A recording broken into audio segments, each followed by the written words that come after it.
Yeah, so I wanted to share a little bit about, my story to start off with. And so, like everybody else, it all starts with a dream. And growing up, seeing all my whole family's in the healthcare industry and seeing, the stories that they told about healthcare, it really struck this dream inside of me that, I wanted to be able to go out there and help people to regain their health, to be able to live a full life. And so that's how it all started. And then came the reality of training. So once, I got into medical school and residency, the first year of medical school, of course, is all your normal anatomy, your normal physiology. You learn everything about how God created us, an amazing thing, how you study all the cells and everything, how it functions and operates in such a wonderful way. And then after the first year, you learn all the disease. So you start learning all the abnormal. So you start learning about the pathophysiology, the abnormal, cells, abnormal disease, and everything that's going on in the body, in the disease state. And so as I went through the training, of course, I'm sure you've seen some of the memes or the little pictures that they show about medical school, and they say, this is medical school, and it shows like drinking water out of a fire hydrant. There's all this water coming at you, all this information coming at you so rapidly, and it's hard to really take it all in. So that was kind of how the reality of the training was going. And when I started learning is that through this whole process, it was basically trying to figure out what the disease is, the diagnosis, like we learned earlier on what diagnosis means. So we're trying to diagnose what the disease is and then figure out what medication to give. So there's about 15,000 different diseases out there, or even more, it's at least 15,000. And of course, the main thing is you're trying to figure out, okay, what does this person have?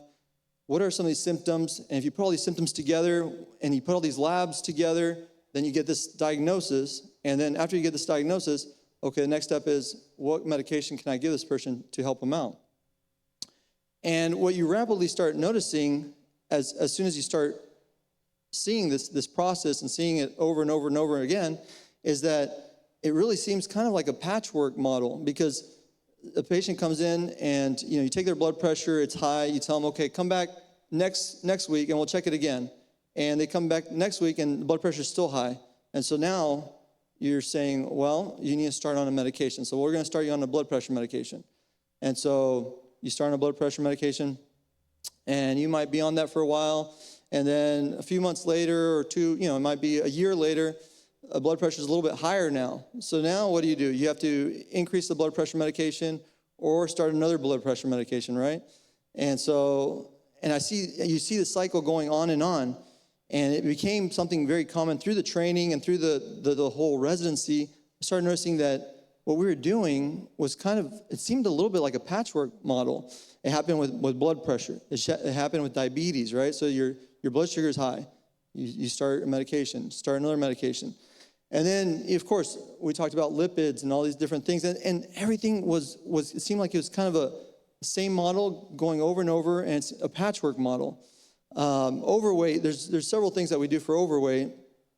And part of it is people have gone accustomed to this model, and so now they want something that will fix their weight. So they either, have surgery. So a lot of times, and there is a place for all of this. So I'm not saying that this is something that we completely is wrong, but there's a place for this, and we see it so often. And so someone's overweight and they get, bariatric surgery. So they get a gastric sleeve or gastric bypass, and you hope that, okay, they're going to lose some weight through that process. And then now, of course, you have all the GLP-1 medications, and you start seeing like people want to be on these medications because they'll lose weight. I've tried everything else, they say. I've tried all the diets. I've tried all the different things to do, and it's still not working. So can I just have a medication? And so this is what I started noticing. And so I want to spend some time on this slide, and this one's really important here. So the health cost we're seeing, and let's see if we can just break this down for you a little bit here. So the bottom is, of course, is the health expenditure per capita so for per individual, basically, how much it's costing the U.S. or any of these developed countries to give health care. And so if you see, and then the other side is, of course, the life expectancy. So this is the graph of life expectancy versus cost. Life expectancy, you see so many other countries, right? One of them that sticks out for sure is Japan. So their life expectancy is 84 or above, and their health cost is a lot less than the U.S., right? And we all kind of started around the same amount of cost, same amount of life expectancy, and then you can just see as the years go by that's all changed.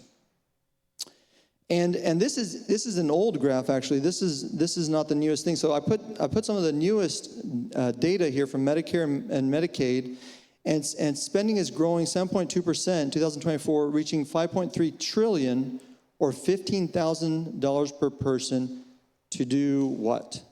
What are we doing? Are we increasing life expectancy from this graph? What do you guys see? We're not really increasing life expectancy. And so that, for me, really started to open up things and trying to figure out what is going on. Why are we spending so much, yet not getting the results that we're expecting? And so I started looking at Japan, Japan is one of the ones that we see as the healthiest, or at least the longest living people. And what are they doing? Is it because we don't have enough primary care? Because one of the things I was thinking is maybe that countries over there have better primary care, and so they're able to see patients more often. They're able to follow up with patients more often. Because as we know, primary care here in the United States, an individual averages about 4 visits a year with a primary care doctor. That's the average. And so, of course, it's hard to really follow up with a patient if you're only seeing them 4 times a year. But what I learned is, and there is a shortage. In the United States, the specialists, if you look at all of the physicians, the specialists make up most of the physicians, right? So 70%, more than 70% are specialists. And primary care is only about 25% of American physicians are primary care. So it is a small number, and there's a huge demand for primary care. There's a huge need for it. So I thought maybe that was it. But then I looked at Japan, and something interesting about this is Japan actually, if you look at it, trained primary care doctors, it's only less than 0.5% are primary care physicians as trained primary care physicians. So everybody's a specialist in Japan, but then they also provide, of course, primary care to their patients. So there isn't really such thing as a trained primary care physician. So then I said, what else is different? What is different from Japan and us? And so the next thing that came up was, let me look at some of their diets. Let me look at their exercise. And what I saw there was I thought it was going to be something that would blow my mind. It was just a small difference. So they did have the difference that over there they spend usually about 2,000 more steps. They put in 2,000 more steps on average than here, and so that's about a mile. So I was like, okay, they walk about a mile more on average per day. And their diet, what does their diet consist of? And their calories. So they actually consume about 200 to 300 less calories than here in America. So that makes a difference, and we're going to talk about that. And even if it's a small difference, it does add up. And so I looked more into it, and also what do they consume? So over here we consume about 60% of our diet consists of ultra-processed food, while over there in Japan it's about 20 to 30%. And what really started to blow my mind was when I started looking at obesity rates. So when I started searching and digging deep and looking at obesity rates, does anybody have a guess? Let's just start with America. Obesity rates in America. What do you guys think? Is it more than 20% obesity in America? Yes. More than 30%? Yes. So obesity is about 40%. Is the obesity rate in America. So almost half of Americans are obese, and that's a BMI of 30 or above. And compared to Japan, the obesity rate in Japan is 4%. So we see a huge difference in obesity rates.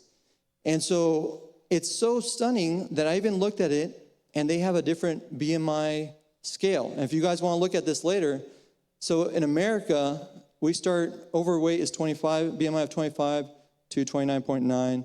30 to 34.9 is class 1 obesity, 35, non-class 2 obesity, 40, class 3 obesity. So I looked at Japan. Well, their obesity is so much lower that they actually have a different scale. So their obesity starts at BMI of 25. So if we were to look at Americans and say how many Americans are obese, if we look at a BMI of 25, what do you guys think that would be? Yeah, close. So 70%, 72% of Americans, adults, 20 and above, would be considered obese in the calculation of Japan for their BMI. So this is something that really struck a chord in me. And so going back with this model, coming out of residency, and I'm going to share a little bit of my story. I wasn't the healthiest person. So if we were to use the calculations of Japan, I was definitely in that 70% of Americans that was not in the weight limit that should be. And so I came out of residency, ready to start. And I don't know if any of you have had an old Honda that that has a fuel gauge, and sometimes you see it go to empty, and you might go on it for a day or two and still empty, and then you go on it for a few days and it's still empty. Well, that was my life. So I felt like when I finished residency, I just saw the gauge; it was just empty all the time. There was nothing in that tank, and so I figured something has to change. By the time I finished residency, I was on 3 medications, starting my 4th medication, just because of all the chronic stress and the late nights and all the work that I was putting in. I was taking steroids just to keep all the inflammation down, basically from the medical school residency. That was more than basically 9 years that had been put in this high stress environment. And so something interesting that I did was I did a DEXA scan on myself. And DEXA scan we usually do for bone density, right? So I did a DEXA scan because I was interested in looking to see what percentage of fat I had or what percentage of muscle, just to get a starting point. And when I did the DEXA scan, what shocked me and left me like, I was in my 30s at that time, was that the DEXA scan that I was borderline osteopenic. So my bone density was already like an elderly woman, basically, and I was in my 30s. And anybody that's in the medical field knows that we build bone, and then we plateau, and then we start to decline our bone building process. So I said, something has to change. I'm chronically inflamed. I'm chronically having, of course, my bone density is low. I'm overweight, almost obese. Something has to change. And we talked about it with my wife. And so we decided we're going to do something different. And so we started doing, little by little, we started working on our health. And it wasn't easy because, of course, everybody has a busy schedule. And I think I can relate with most of you when you say that, in the day, you don't feel like you have enough time to do everything that you need to do. So we had our first daughter at that time, or Elena, our daughter, and we decided we're going to go to the gym. When are we going to go to the gym? Well, we'll go in the gym at 5 a.m. And I said, well, Elena's sleeping. Well, we'll just put her in the car seat and we'll go to the gym and I'll go, Shan will go in the gym and then we'll switch out and I'll go in the gym and she just stays with us in the car. And we did that. We only had one car at that time. And so we did that for a while and we started to see the effects of working on our diet, of working on our health, of going to exercise, how we started having more energy, how now that fuel tank that was empty and it seemed like it was just starting back over, the fuel tank, it actually started to come back up. Like we started to get energy back. We could think. The brain fog that comes out of residency, your brain I just couldn't think anymore. And little by little, you felt like energy was coming back to you. And so that's why I'm passionate about this topic, because I think God created all of us to live healthy. He didn't create us to be living a life that's lacking energy, lacking efficiency, lacking everything that we need. He created us to be, and we'll talk about that more. So I shared a little bit about my reality. And then the question always was, what will my future look like if nothing changes? So if I kept on going the way it was, what would that look like 10 years from now, 15 years from now? And so I knew that, like I said before, something had to change. A big part of that was having children.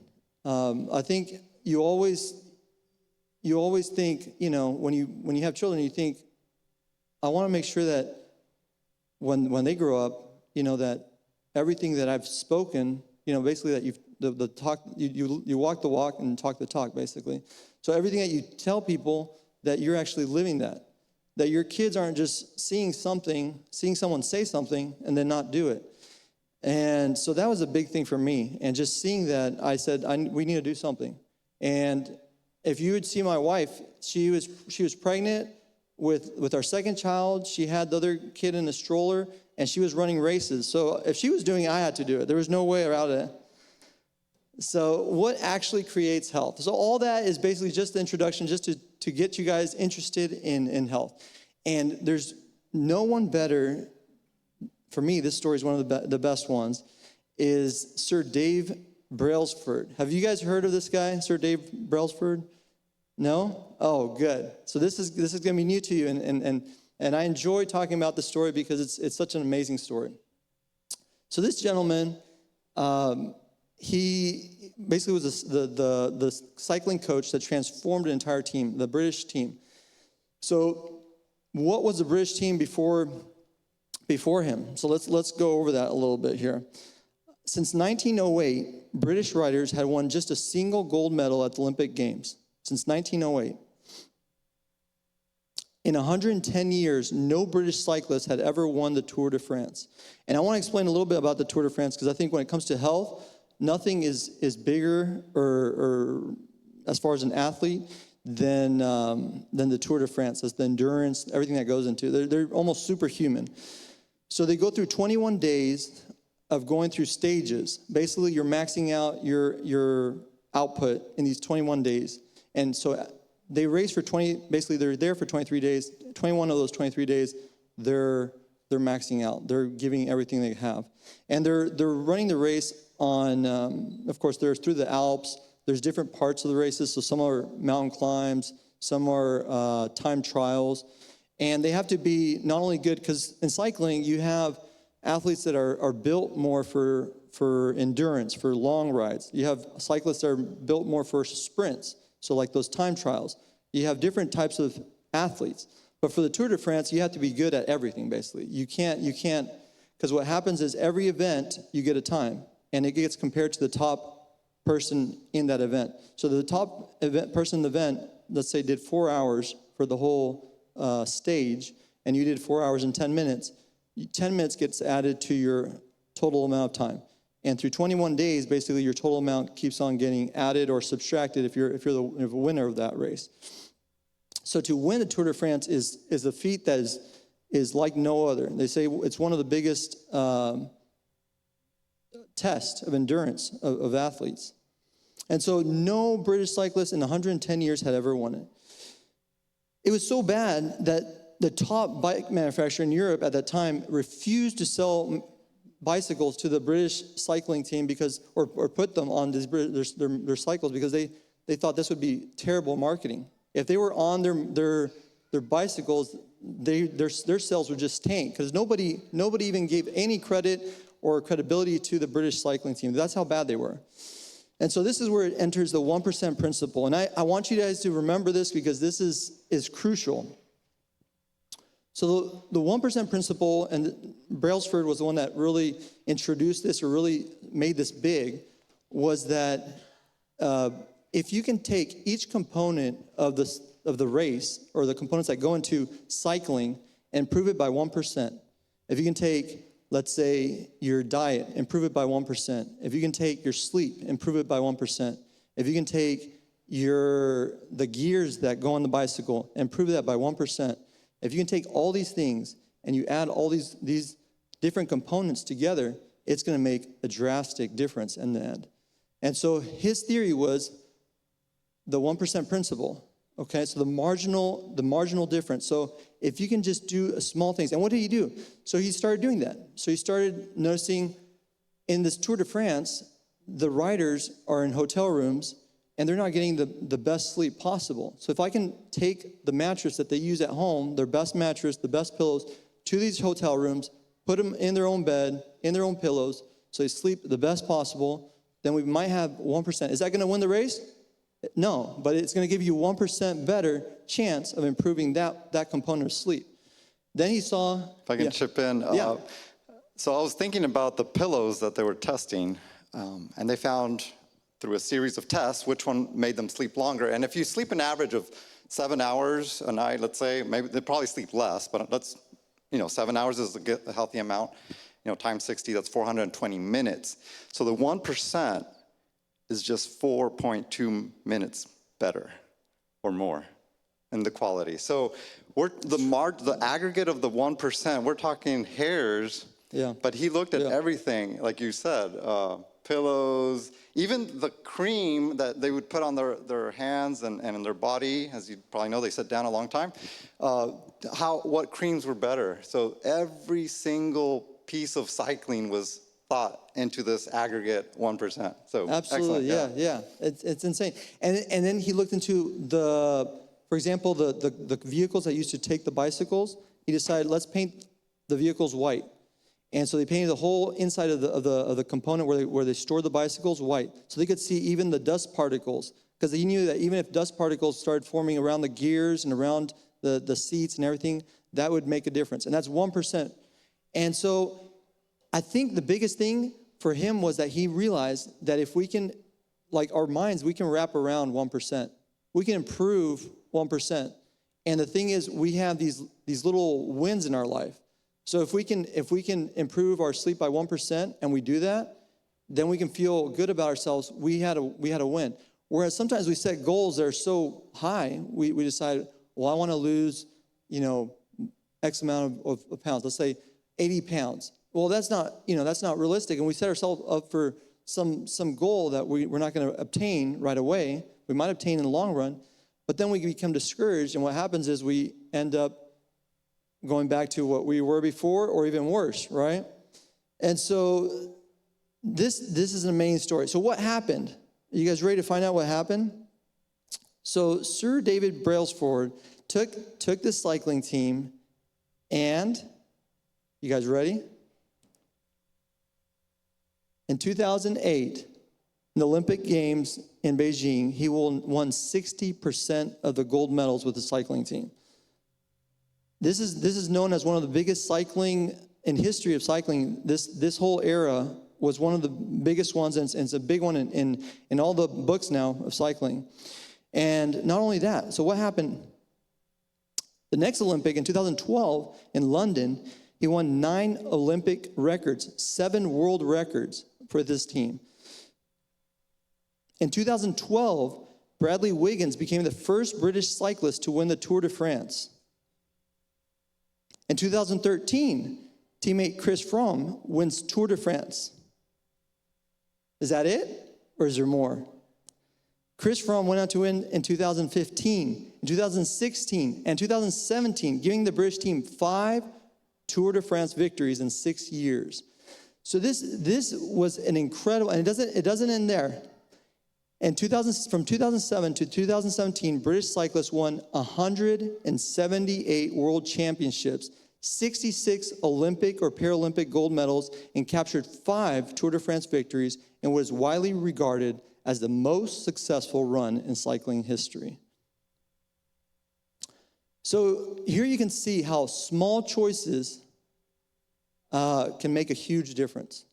And that's the one thing I want to drive to you guys, is that sometimes we really need to focus on just making those small changes in our lives. And I know my brother's going to talk more about that, but if we can just focus on the little things and continue, the consistency is huge, and just making those. So, and that happened in our lives when we did exercise. So to finish our story, during the time I started, exercising, doing nutrition with my wife, I ended up losing 50 pounds.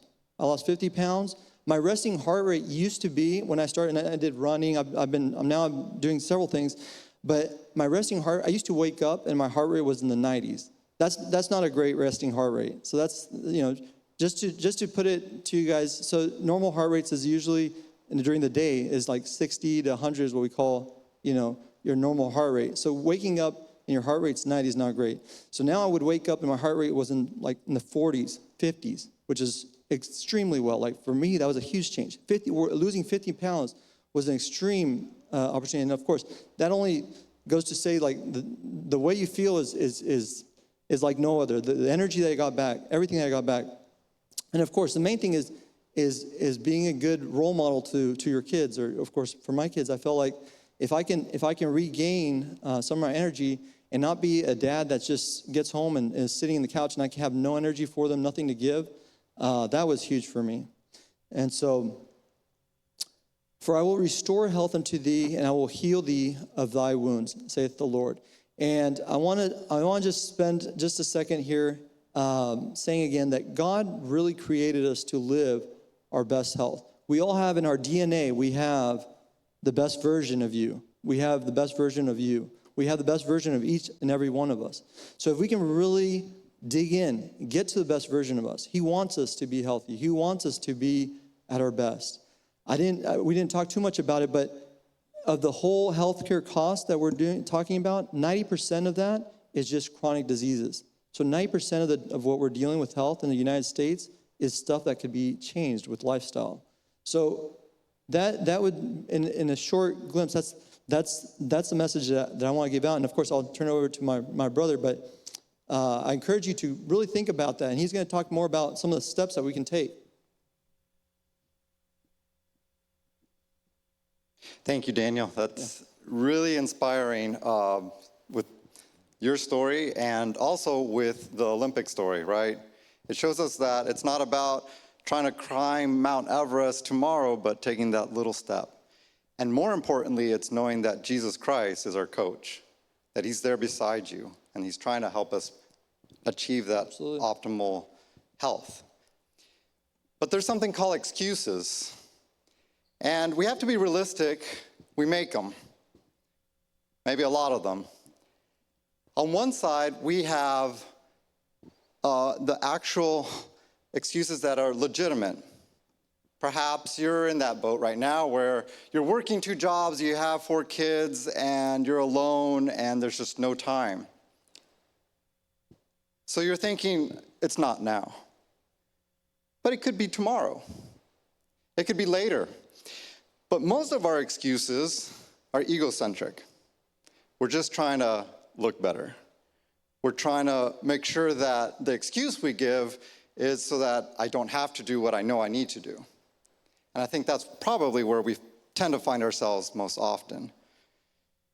Now, there's the world's way or excuses and God's way. And these are not parallels to health per se. But I put them up there just to show us how God tends to work with us. So Abraham and Sarah were too old to have kids, and yet they had kids. So don't ever say you're too old. I'm not talking about having kids, but let's apply these to health. Perhaps you would say, I'm too poor. I can't afford a gym membership. I can't buy the expensive equipment that helps me exercise more. Well, you remember the poor widow who only had meal for 1 day. And God said, give that. And He provided, and He provided, and He provided. Maybe it's not enough time, but we can do a lot with little time. Jesus changed the world in just 3.5 years. We learned about the 1%, and I'm going to show you that even with little amounts of time, there can be big impacts. And perhaps you're saying, well, I'm not good enough. And this is dangerous thinking. This is negative thinking. This is the devil putting thoughts in your head that shouldn't belong there. You are infinitely valuable. Jesus Christ died for you. He wants you to be happy. And when I talk about health, I'm not just talking about shedding the weight, which comes with it, and it's related to so many different things, but it's having purpose. It's having a clear mind. It's having a spirit-filled heart with Jesus there to help you serve. So excuses happen. But today, you're going to stop making excuses, and you're going to say, never, it's not too late. Today you start, if you haven't been already on that journey. I'm going to tag with your story, Daniel, here, because it was my brother who helped me get on the bandwagon he was on. You see, there's my BMI. Yes, I am disclosing my BMI. Don't take pictures, please. You can see there in around 2020, things started dropping. I was exercising, I was running. I always like to do some exercise, especially when I was doing the doctoral work in Loma Linda. And when I came back to the States, I continued doing some. We have had 2 kids by then. And then our 3rd kid came around 2020. And you can see how BMI just shot up. There was no time anymore because with 3 kids, life gets just that much more busier. And actually, I was doing no exercise. Diet was so-so. Sleep was so-so. And of course, it's all-encompassing. When something's so-so, then you just make everything so-so. But my brother, around that same time, had started bugging me. Hey, Claudio, why don't you come to the gym? When do you go? Oh, we go at 5 or 6 in the morning. Oh, no, thank you. That's true. I'm good. He kept going. Claudio, hey, I'm feeling so much better. You need to come and check this out. When do you go again? Early morning. Finally, I made it. And it might have been a little rough those first couple mornings. But once I started seeing the effects, once I started having the clear mind, like you said, and feeling good about doing something, doing that 1%, taking that first step, then it just caught on. And I know down usually means bad, but in this case, BMI started coming way down. I started feeling better. My mind was clear. I started changing my diet because when you change one thing, then another thing wants to change. And that's how God wants us to make that small step to follow him.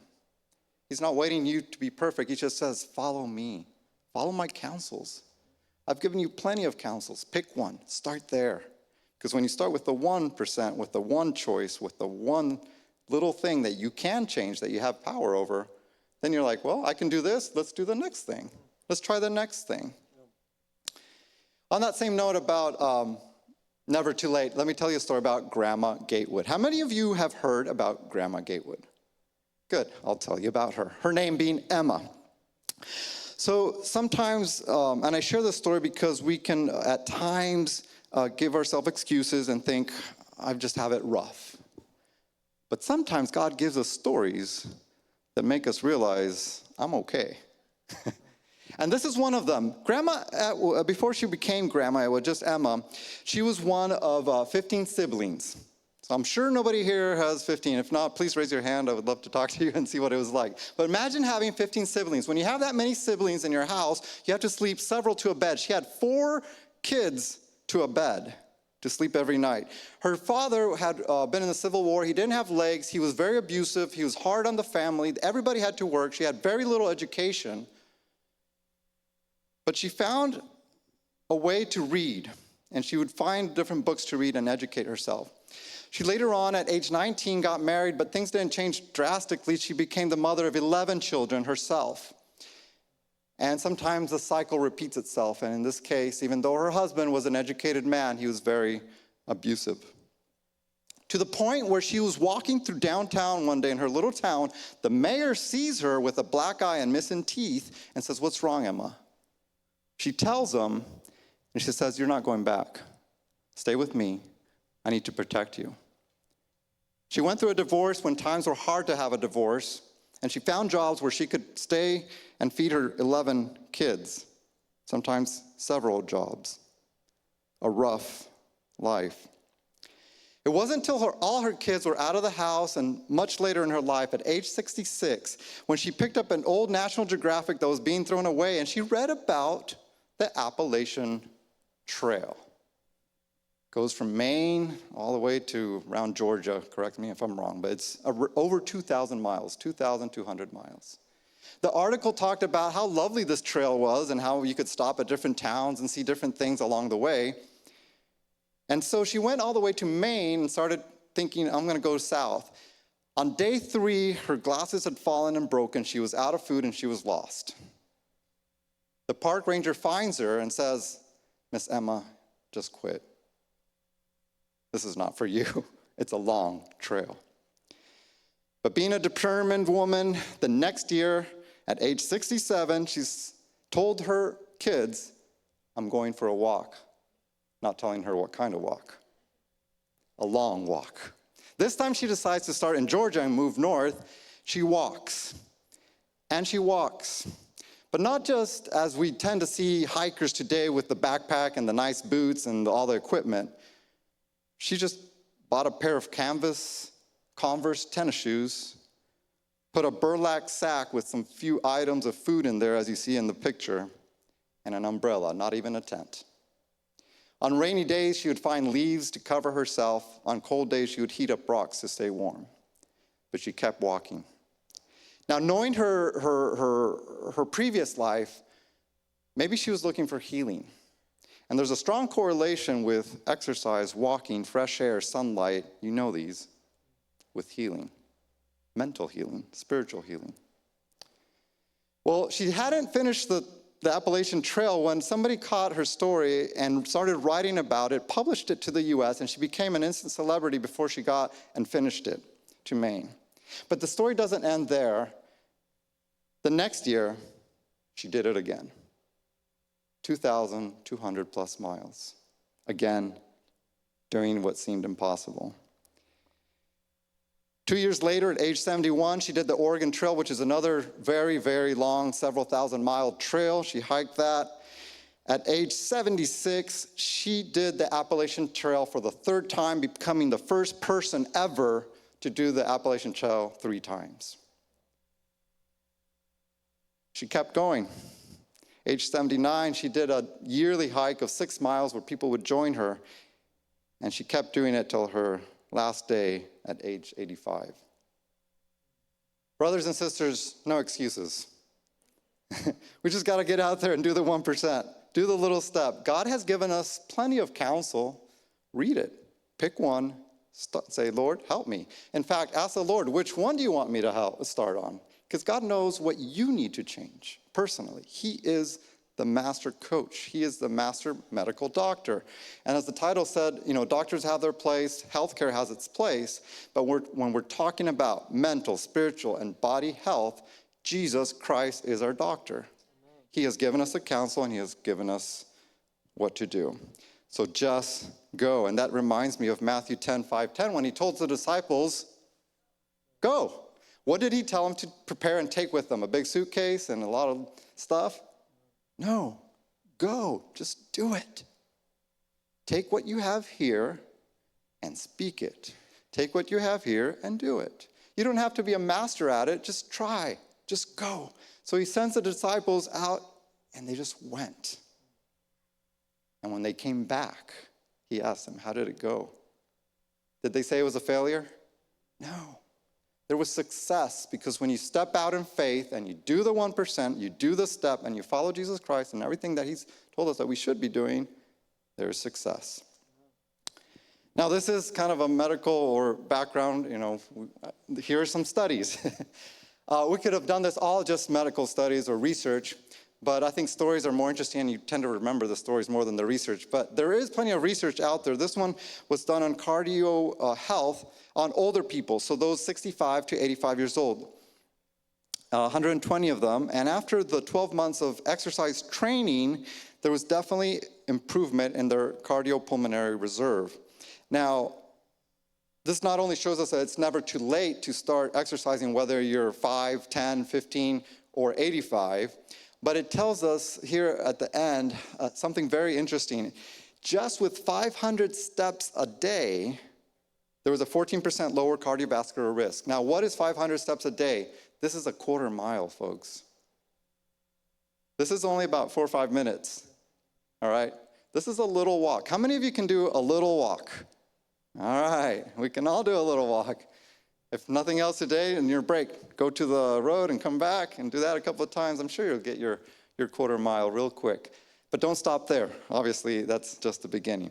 Another research study working on the cognition, our minds, how they work, and again, done with an older population. After they did this randomized study, they found that exercise is scalable, safe, and clinically effective in preserving our late life cognition. So it's never too late to improve our minds, okay, to have a better, clearer mind. So that's not an excuse to say, oh, I'm too old, or I don't have time. Just do something. And of course, the best combo is the aerobic, the strength, and the balance. Can I add to that? Absolutely. So this is something that fascinates me, because I've done a little bit of research on this too. And something that's that's crazy about our brains is that when we start exercising, we secrete a hormone that's called brain-derived neurotrophic factor. It's one of my favorite hormones. And so this hormone, what it does, it basically bathes the body and stimulates the body to create new neurons and new connections. And so when we're exercising, even small amounts of exercise, we see that hormone being secreted in the brain. And not only brain-derived neurotrophic factor, or BDNF is what we call it, but you also get VEGF, so vascular endothelial growth factor. So that's another one that stimulates the brain to produce new blood vessels. So you're getting more blood flow to the brain. And along with what you're saying, there's most of the dementias that we have nowadays. So, you think of Alzheimer's dementia, you think of vascular dementia, you think of Lewy body dementia. Most of these are avoidable. So you can avoid getting these dementias by lifestyle changes. You can't reverse them. So once you have Alzheimer's dementia or you have Lewy body dementia, or you can't usually reverse that, but you can prevent it. And so I always encourage people when we talk about brain health and exercise is if we're putting in some time now, we can potentially avoid something that later on we can't reverse, we can't get rid of. And so for me, it's something that it hits really close to me, because every time I work in the hospital and I see people with dementia, and I just wish I could have gone to them a little bit earlier. Wish I could have reached out to them a little bit earlier and helped them to get their lifestyle together so they could hopefully avoid some of these dementias. So yeah, going along with what you're saying, it's huge for our cognitive health, exercise. Thank you. That's a good plug in there. Another interesting story. This one's Claudio Japas, the world's oldest marathon runner. Again, we might say he had a similar background where when he didn't walk till he was 5 years old because of weak legs. Big family, similar to Emma's story. But it wasn't until the death of his son and another family member much later in life that he decided to run. Not as a professional, just he got out there, started walking, started running. It wasn't until somebody saw that he was doing okay for his age that he got some coaching. And at 89 years old, anybody here 89? Okay. At 89 years old, he started running seriously. What did that accomplish? Well, at 93, after a few years of training, he completed his first full marathon. Isn't that incredible? Unbelievable. And at age 100, he finished the Toronto Waterfront Marathon. This was back in 2011. Amazing, amazing story of how even at much later in life we can accomplish something. He unfortunately died last year at the age of 114. And it wasn't because he was sick. It was a hit and run where somebody hit him, and he passed away just last year. But I think he would have still been out and moving even at 114 years of age. The other interesting side of the story about Claudio Japas is that he wasn't very big, but some of his health habits were incredible, and you might notice some similarities here. He abstained from smoking and alcohol. He didn't touch rice, white rice, or fried foods. He drank a lot of water and tea with ginger. He went to bed early, and he sought peaceful mind, especially before going to sleep. And while he was Hindu, I said, what a testimony. What if people could say about us as Adventists, oh, they follow peaceful mindset before going to sleep.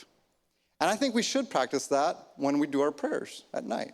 Lord, here are my problems. Can you hold them while I sleep?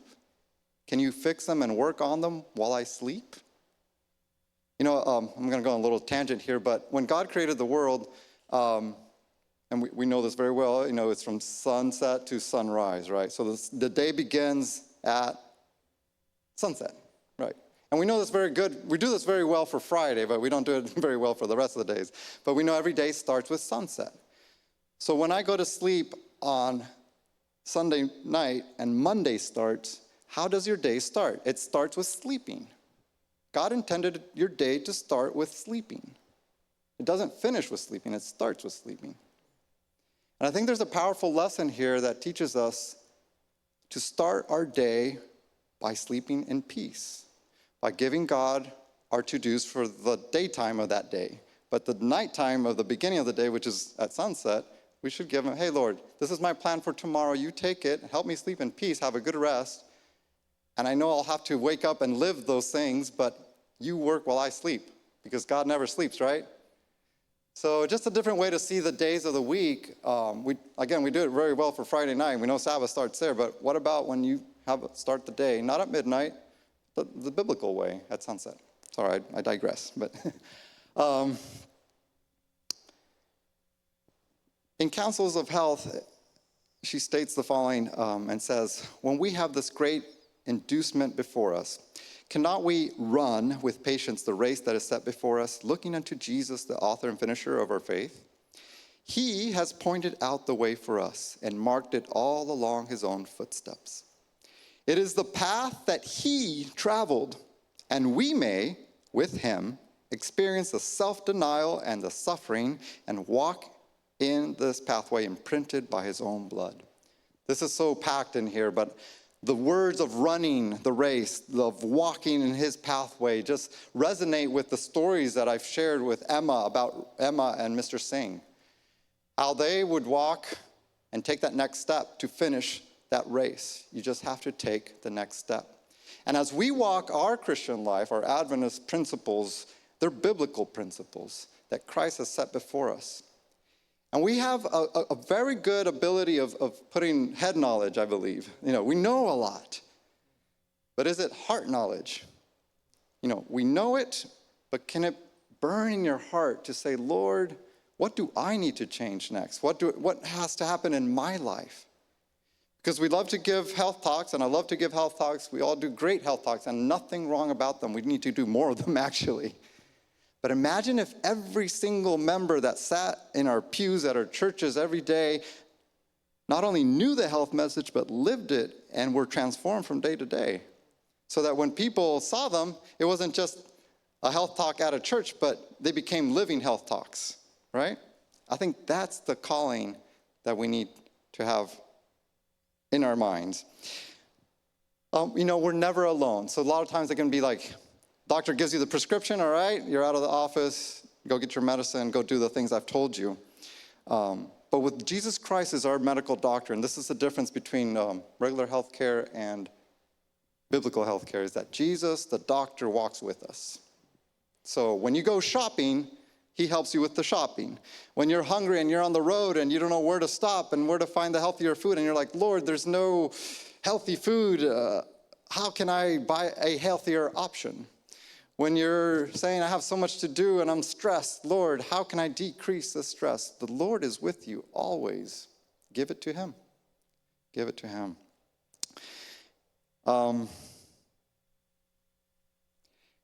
Here kind of, as we start to wrap up, God has given us a health message that is for freedom, not dependence. And as Dr. Japas, Daniel Japas, my brother, was saying at the beginning, the training, and there's nothing wrong with what doctors do. Again, he said that at the beginning, and we want to put that disclaimer. If I'm in an accident, we go to the ER, I'm so glad for all the modern medicine. Or if I have, I have titanium in my wrist, and I'm happy they fixed it, when I had that fracture. We're not saying that, but we're saying that there's so much more to health care than just a prescription. The prescription holds you in bondage, of that medication, holds you in bondage of how expensive it is. Nowadays you have health insurance, but you have a $16,000 deductible. So it's like not having it, right? You still have to pay. There's all this money involved. So you feel bondage. But in Christ, the natural remedies are easily accessible, right?